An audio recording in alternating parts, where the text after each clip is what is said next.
La vie de William est sur le point de virer au cauchemar dans Demain nous appartient. Et autant dire que le médecin de l'hôpital Sinclair risque de s'attirer de sérieux ennuis. Les jours se suivent mais ne se ressemblent pas dans Demain nous appartient. En voulant aider Caroline Leblanc, Hélène Deguy, William, Kamel Belghazi, était loin de se douter que sa vie allait virer au drame. Convaincu que son ex-compagne court un grave danger, le médecin de l'hôpital Sinclair n'a pas hésité à l'aider à simuler sa propre mort et à la cacher chez lui le temps que la police retrouve le véritable meurtrier de Guillaume Drouet. Mais entre mensonges et manipulation, William pourrait bien s'attirer de sérieux ennuis au cours des prochains épisodes du feuilleton quotidien de TF1. Dans un nouvel extrait disponible sur TF1+, Aurore, Julie de Bazac, est à cran. Il faut dire que William a été placé en garde à vue. Déterminée à innocenter son mari, la capitaine de police essaie de comprendre ce qui a bien pu se passer le soir du meurtre de Drouet. Et autant dire qu'un nouvel élément est sur le point de changer la donne.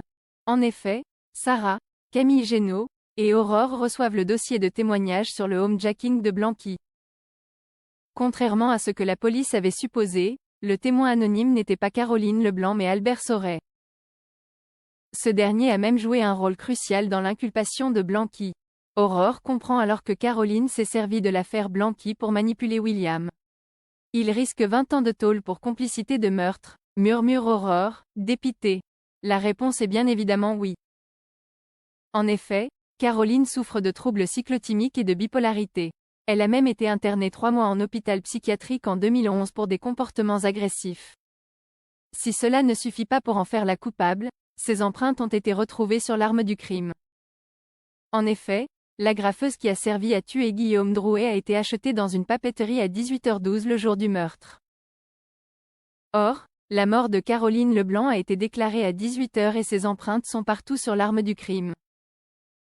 C'est d'ailleurs ainsi qu'Aurore va comprendre que Caroline est toujours vivante et que c'est elle qui a assassiné le directeur de la compagnie d'assurance.